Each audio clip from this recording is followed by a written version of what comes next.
पिछले एपिसोड में हम लोगों ने देखा था कि ईके ने डीमन किंग के ऑफर को मना कर दिया था। वो उससे कहता है कि टाउन में जो लोग हैं वो अब फाइनली घुलने मिलने लगे हैं और मेरा गोल भी ये है कि मैं एक ऐसी दुनिया बनाना चाहता हूँ जहाँ पर ह्यूमंस और डीमंस एक साथ एग्जिस्ट कर सके। मुझे माफ करना डीमन लॉर्ड, मुझे अभी सेफिरो से काफी कुछ सीखना है, तो मैं अभी उसी के अंडर काम करूंगा और इवेलियस को ऐसा एक पहला टाउन बनाऊंगा जहाँ पर इंसान और डीमंस एक साथ रह सकेंगे। और अब अगले सीन में हम लोग देखते हैं कि ईके अब ऊपर से पूरे शहर को देख रहा होता है। तभी वहाँ पर सेठी आती है और अब उसे कहती है कि तुम कुछ परेशान लग रहे हो, जब से डुअल खत्म हुआ है तब से तुम अंदर ही नहीं आ रहे हो। तभी के कहते हैं मुझे पता था। ऐसा बोलने के बाद वो जमीन से कुछ मिट्टी को उठा लेता है और कहता है कि इस टाउन की सोइल और क्लाइमेट काफी ज्यादा अच्छा है, हम लोग इसे नॉरफॉल सिस्टम के लिए यूज कर सकते हैं। तो सेठी सोचती है कि ये क्या चीज होती है, जिस पर ईके उसे बताता है कि एक ऐसा तरीका होता है जिससे कि हम लोग बिना फील्ड को रेस्ट करवाए हुए काफी सारी अलग अलग क्रॉप्स को ग्रो करवा सकते हैं। अगर हम लोग ऐसा करेंगे तो तुम्हें जितनी टर्निप्स खानी है तुम उतनी टर्निप्स खा सकती हो। ये सुनकर सेठी काफी ज्यादा खुश हो जाती है क्योंकि उसे टर्निप्स काफी ज्यादा पसंद है। ये सुनकर ईके भी उसे कहते हैं कि काफी अच्छी बात है, हम लोग अब बिजी होने वाले हैं एक ऐसे टाउन को बनाने में जहाँ पर इंसान और डीमन एक साथ रह सकेंगे। और अब अगले सीन में हम लोग एक बंदे को दिखाया जाता है जिसकी आबार में काफी सारे डीमंस के ऊपर हमला करके उन्हें खत्म कर रही होती है।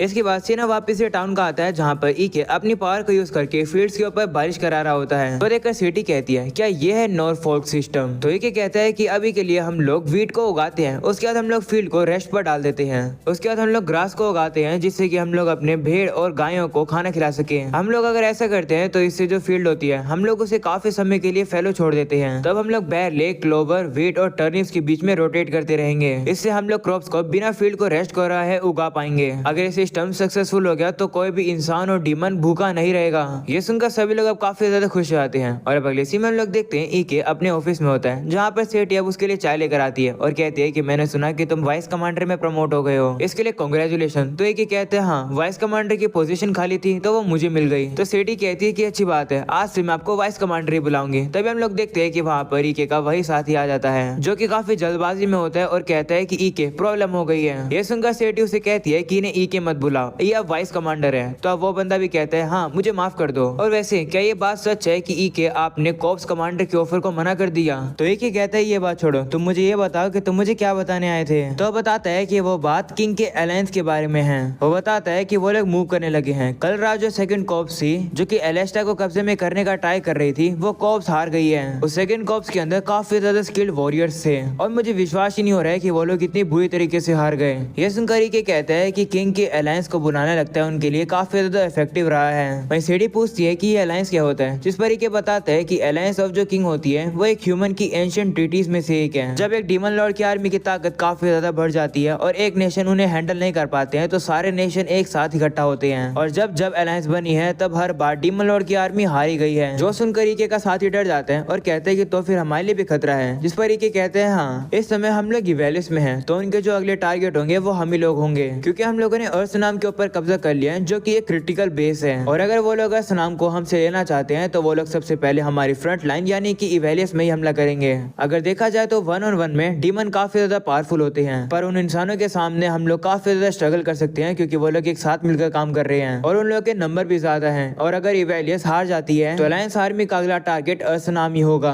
उन लोग के नंबर्स भी हम लोगों से ज्यादा हैं, तो अगर वो लोग हमारे ऊपर हमला करेंगे तो हम लोग हार जाएंगे और अर्थ नाम भी हमारे कब्जे से चला जाएगा और डीमन लॉर्ड की आर्मी को भी वापस जाना पड़ेगा डीमन लॉर्ड के कैसल के अंदर। ईके मन में कहते हैं कि अगर ऐसा होगा तो जो मेरा सपना है जहाँ पर मैं एक ऐसा टाउन बनाना चाहता हूँ जहाँ पर इंसान और डीमन एक साथ रह सके, वो सपना चकनाचूर हो जाएगा। ईके अब कहता है कि उन लोगों से जीतने का हमारे पास एक तरीका है। और अब अगले सीन में हम लोग उसी लड़की को देखते हैं जो कि ईके को बताती है कि इन फायर आर्म्स को अल्केमी के साथ कंस्ट्रक्ट करना काफी इम्पॉसिबल है। वो शूट करके दिखाती है और कहती है कि एक बार शूट करने के बाद ये जो गन है ये तबाह हो जाती है। अल्केमी के साथ काफी ज्यादा लिमिटेड चीजें हैं जो कि हम कर सकते हैं। उनकी पेनिट्रेटिंग पावर और ड्यूरेबिलिटी भी काफी ज्यादा कमजोर होगी। ये देख कर के कहते हैं हाँ ये तो काफी कमजोर है। तभी सेफिरो कहती है कि क्या हमें इन फायर आर्म्स की जरूरत है भी, हम लोग मैजिक का यूज करके बस इन्हें फ्लैटन क्यों नहीं कर देते हैं। तो ये कहता है कि अगर ज्यादा डिस्ट्रैक्शन होगा तो इन्हें रिबिल्ड करना काफी मुश्किल हो जाता है और अगर हम लोग अलायंस से लड़ने वाले हैं तो हम लोग को ऐसे वेपन्स की जरूरत है जो कि सभी लोग यूज कर सके। ये सुनकर वो लड़की कहती है कि इन्हें मास प्रोड्यूस करना काफी डिफिकल्ट है, पर इसे पूरा करने का एक तरीका ये है कि हम लोग इसके मेटल और वुड के पार्ट को एक एक करके बनाएं। तो सेफिरो कहती है कि नहीं ऐसा करना काफी ज्यादा मुश्किल है। तो वो लड़की कहती है कि तो फिर हम लोग को ऐसे लोगों की जरूरत होगी जो कि मेटल का काम करने में काफी माहिर है। जिस पर सेफिरो कहती है कि वो लोग तो बस ड्वार्फ हैं और ड्वार्फ ही शायद से इन्हें बना पाएंगे, लेकिन वो ड्वार्फ बैटल में इंसानों से हार गए थे और अब सभी ड्वार्फ गुम हो गए हैं, पता नहीं कहाँ कहाँ पर वो लोग घूम रहे हैं। अगर हम लोग को ऐसे वेपन बनाने तो हम लोग को काफी ज्यादा ड्वार्फ की जरूरत पड़ेगी और हम लोग सभी ड्वार्फ को एक साथ कैसे लेकर आएंगे। जो सुनकर के कहते हैं कि वैसा तो हम लोग ड्वार्फ किंग को ही बुला कर पाएंगे।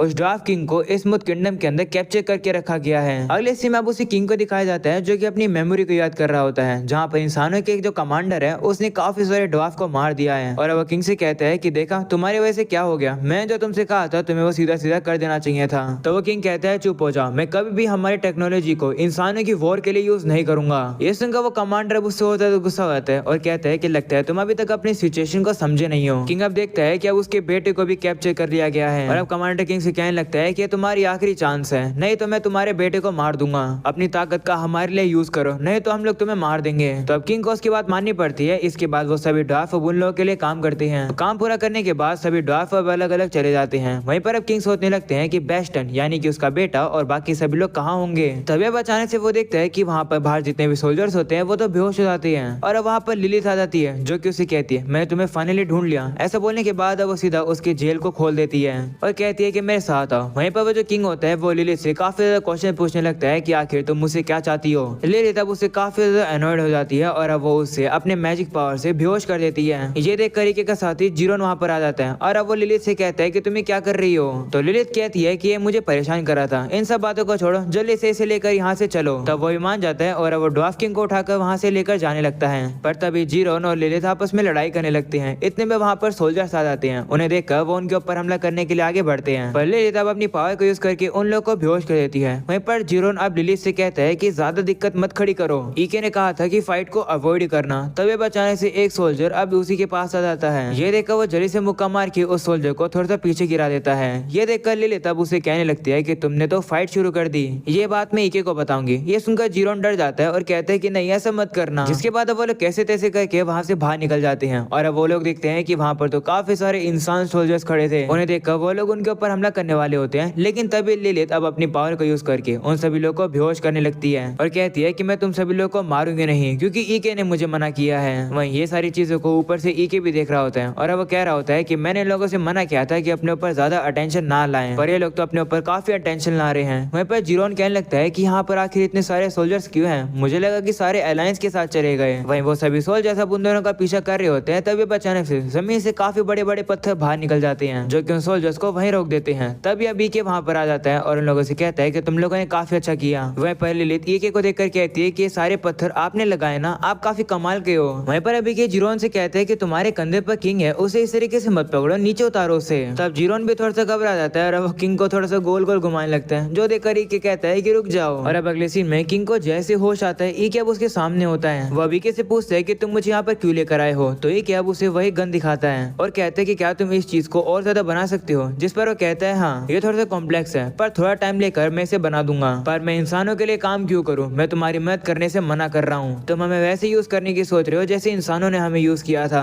तुम्हें अगर मुझे मारना है तो मार दो, पर मैं तुम्हारा गुलाम कभी नहीं बनूंगा। ये सुनकर ईके कहते हैं कि ऐसा सोचना तुम्हारे लिए काफी ज्यादा नेचुरल है, पर मेरे ड्रीम्स को पूरा करने के लिए इस चीज की मुझे जरूरत है। मैं इंसानों और डीमंस के बीच में शांति लाना चाहता हूँ, आओ मेरे साथ आओ, मैं तुम्हें कुछ सिखाता हूँ। ऐसा बोलने के बाद ईके अब उसे शहर में ले आता है जहाँ पर डीमंस और इंसान एक साथ काम कर रहे होते हैं। ये देखकर किंग काफी हैरान होता है। वहीं पर ईके कहता है कि मैं इंसान और डीमंस को एक साथ खुशी से रहने देना चाहता हूँ, इसके लिए मुझे तुम्हारी मदद चाहिए। ये सुनकर किंग कहते हैं कि ये तो काफी इंटरेस्टिंग है, पर मुझे समझ नहीं आ रहा है। इंसानों ने हम ड्वार्फ्स का यूज किया और फिर हमारी ही कंट्री को डिस्ट्रॉय कर दिया और अब हम सभी ड्वार्फ इधर से उधर दुनिया में सिर्फ भटक रहे हैं। अगर मेरी मदद करने से इंसानों की मदद होगी तो मैं तुम्हारी मदद क्यों ही करूँ, मुझे इंसानों से कोई भी फर्क नहीं पड़ता है। ये सुनकर ईके कहता है कि तो तुम क्या करोगे अगर मैं तुम्हारी शांति को वापस ले आऊं तो, यानी कि अगर तुम उस वेपन को ज्यादा से ज्यादा बनाओगे तो मैं डीमन लॉर्ड को बोल के तुम्हारा ड्वार्फ किंगडम वापस से रिबिल्ड करवा दूंगा। ये सुनकर किंग गुस्सा हो जाता है और कहता है कि मजाक करना बंद करो, तुम्हें पता है कि एक नेशन को बनाने में कितनी मेहनत लगती है, उससे ज्यादा लोगों की जरूरत पड़ती है। मेरे तो कोई भी साथी भी नहीं है, मैंने तो अपनी फैमिली को भी खो दिया है। तो ये उससे कहते हैं नहीं तुमने कुछ भी नहीं खोया है। ऐसा बोलने के बाद ही के अब उसे एक जगह पर ले आता है जहाँ पर सभी ड्वार्फ अब काम कर रहे होते हैं। वहाँ पर तो किंग का बेटा भी होता है। सभी लोग अब किंग को देखकर काफी ज्यादा खुश हो जाते हैं। किंग का बेटा किंग को बताता है कि डीमंस अचानक से हमें यहाँ पर ले आए, उन लोगों ने हमें यहाँ पर रहने की भी जगह दी और खाने के लिए खाना भी दिया और हम लोग एक साथ रह पा रहे हैं। वहाँ पर किंग का बेटा अभी से कहता है कि तुमने किंग को सही में बचा लिया। ऐसा बोलकर वो अब सभी ड्वार्फ से कहते हैं कि चलो किंग की भलाई के लिए चलो दिखाते हैं कि ड्वार्फ क्या कर सकते हैं। ये देखने के बाद ही अब किंग से वापस से कहते हैं कि क्या तुम मेरे एम्बिशन को पूरा करने के लिए मेरी मदद करोगे। तो अब किंग भी कहते हैं हाँ मैंने डिसाइड कर लिया कि मैं तुम्हारे एम्बिशन को देखूंगा। ऐसा बोलने होने के बाद वो उसके साथ हाथ मिलाता है। ईके के साथ हाथ मिलाने के बाद किंग अब सोच रहा होता है कि डीमन होने के बावजूद भी ईके के हाथ इतने गर्म कैसे हैं। अगले इसी में हम लोग देखते हैं ईके अपने ऑफिस में वापस आता है जहाँ पर सेठी काम कर रही होती है। उसे देख कर ईके कहते हैं कि तुम्हें थोड़ा सा रेस्ट कर लेना चाहिए। अगर तुम्हें बुक पढ़ना पसंद है तो जब तुम फ्री होती हो तब तुम बुक पढ़ लेना। तो वो कहती है हाँ मुझे बुक पसंद है पर मुझे पढ़ना नहीं आता है। ये सुनकर ईके कहते हैं कि अगर ऐसी बात है तो जब मैं फ्री होऊंगा तब मैं तुम्हें बुक पढ़ना सिखा दूंगा। जो सुनकर सेठी अब खुश हो जाती है और कहती है कि शुक्रिया। तभी वहाँ पर लिलित आ जाती है और वो बताती है कि जितने भी ड्वार्फ गुम हो गए थे मैं उन सभी लोगों को लेकर आ चुकी हूँ। तभी वो देखती है कि सेठी ईके के पास ही ये देखकर वो जेलस फील करती है और अब वो सेठी के साथ लड़ाई भी करने लगती है। तभी वहाँ पर जीरोन आ जाता है जो ईके को बताता है कि दिक्कत हो गई है।